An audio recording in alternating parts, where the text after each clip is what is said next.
Update lang po tayo sa ating Digido Barangay Visitation at Home Visitation. Kung ano ba yung mga kaganapan, yung mga nangyari, ano ba talaga yung naging balita doon sa ating issue dito kay Digido na 3 years ago. Tapos ngayon, biglang nabuhay. Akala mo naman talaga may banat itong mga ito. At ito, linawin ko na sa inyo, i-update ko lang po kayo. Pero bago natin simulan, yung ating tatalakayin ay maglalambing ako sa inyo na pagsuportahan po ang aking mga social media account ng Facebook, TikTok at ang aking YouTube channel. At kung nakatulong sa inyo ang video ito, malaking tulong po yung simple nyo pag-like, malaking tulong po yung simple nyo pag-share at para updated po kayo sa mga usapang online lending apps. Pakihit lang po notification bell. Disclaimer, hindi po ako nang hihikayat na mangutang kayo dito sa mga online lending apps. Ako po ay nagbibigay lamang po ng payo, gabay at patnubay kung paano nyo haharapin ng mga suliranin na ginagawang abusive and fair debt collection practices ng mga online lending apps. At hindi po ako nangungonsintere na huwag magbayad ng utang. At ako po hindi abogado, ako po simpleng mamamayan na kagaya ninyo, nagre-report lang din po ako sa mga abusive and fair debt collection practices na ginagawa ng mga online lending apps. Okay, yun po. At siyempre, update tayo doon sa kaganapan, doon sa video ko last, ito, yan, diba? Yung video doon kong visitation, nag-text nga sa akin. Ito, nakakatawa, mga kadyani. Nag-message ulit yun, no?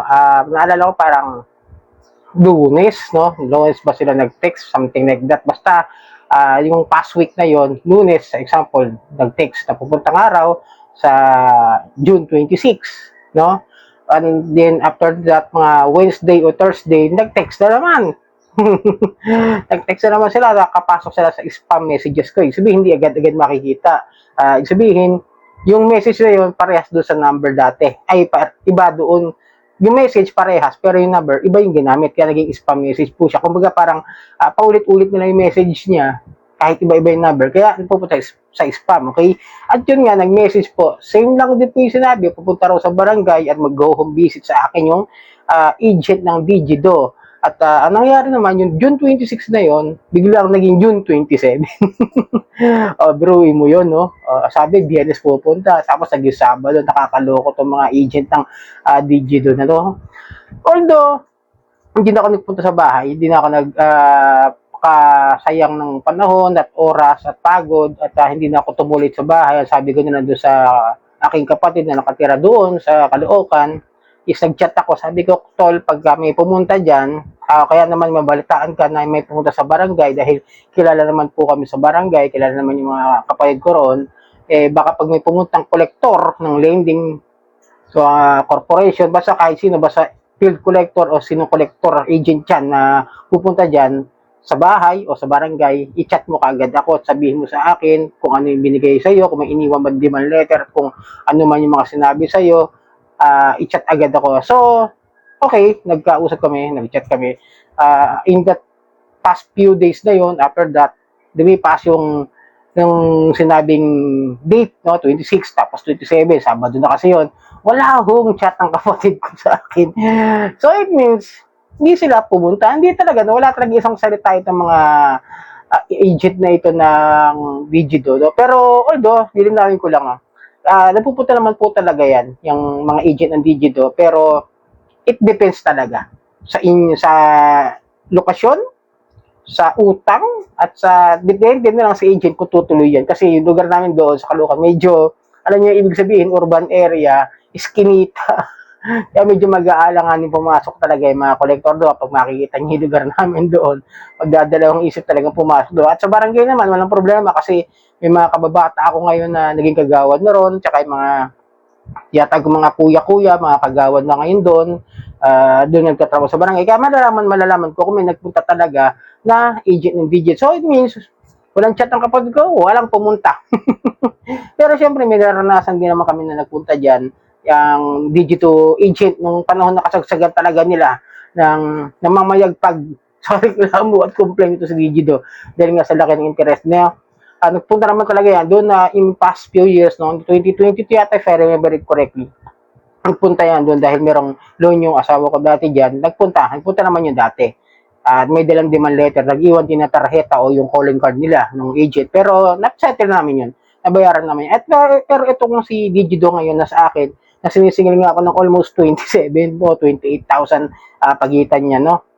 Isa uulitin ko, hindi ko babayaran talaga yun kahit na anong mangyari. Kasi gusto ko nga sa small claims para mapatunayan ko kung talaga bang kaya, kung dapat ko bang bayaran yun 27,000 na yun o 28,000 na yan na sinasabi na dahil sa ilang taong hindi ako nakapagbayad daw sa kanila. Pero in the issue, ulitin ko nagbabayad po ako ng utang, baka may mga judgmental dyan na mga nanonood sa akin. Sabihin, bayad ka kasi ng utang, kaya pinupuntahan, di ka kasi maragbayad ng utang. Yung mga hindi ho, kilala ako sa mga content ko, sa mga channel ko, sa mga Facebook pages ko, nagbabayad ho ako ng utang from the start po noon. Nagtaka lang ho talaga ako dahil wala ako sa kontrata o sa terms and agreement na pati pala yung tubo, tinutubuan din nila.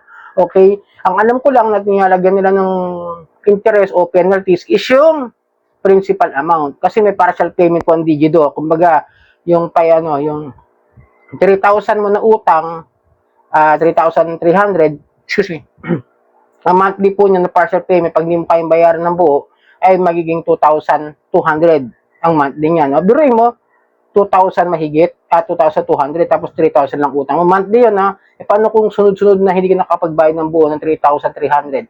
Di monthly, 2,200. O, di ba? Doon pa lang medyo masasabi natin na hindi na maganda yung pautangan na ito. At isa pa, lilinawin ko lang din, nakapagbayad na ako ng halos 5,500. O, lumagpas na nga doon sa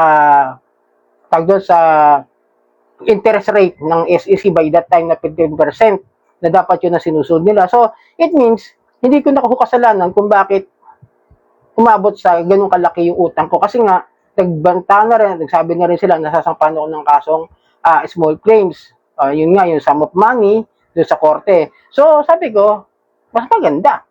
Magsampa na lang sila ng kaso para mas maintindihan ko kung dapat ko pa ba talagang bayaran yan o hindi. Pero, in that past 3 years, mahigit na, 3 years mahigit, na 2022 ako nakautang at nabayaran ko naman ng almost 5,500, yung 3,300 na yun, uulitin ko lang, baka hindi ko naintindihan ng iba, is umabot na nga raw ng 27 to 28,000 yung utang ko in this past few years na yan, no? Nakakalungkot lang isipin na etong si Digido, talagang brutal ngayon. Talagang lahat hayata ng may mga overdue sa kanila, sinisingin, nababalitaan ko na ang tagal na raw ng utang din nila, same as sa akin, is kinachat sila, mini-message sila, may iba napuntahan na raw, may nabalita ako sa ilang taon na raw siya, parang 3 years din, same sa akin, pero sa Rizal, inabalitaan lang ako doon, may nag-post lang, tapos nga ngayon, naging active sila sa paniningil, siguro dahil sa pagiging revoke nila, at dahil nga, wala silang lisensya magpautang, naniningil na lang sila ngayon. At minsan may time daw na nakakautang daw sila using the website, hindi ko alam, hindi ako sure kung saan nila nakukuha, baka may message sa kanila na link kung saan mada-download yung mga Digido app na yan. No? Mag-ingat po kayo sa mga ganyang link na yan. Nakakatakot po yan. Baka makuha lang po at mahack ang mga cellphones ninyo at mga information ninyo. So, ingat-ingat po kayo. Yan, i-update ko lang po kayo. Wala akong nangyaring home visitation o barangay visitation sa akin ng Digido agent. Maraming po salamat sa ulitin.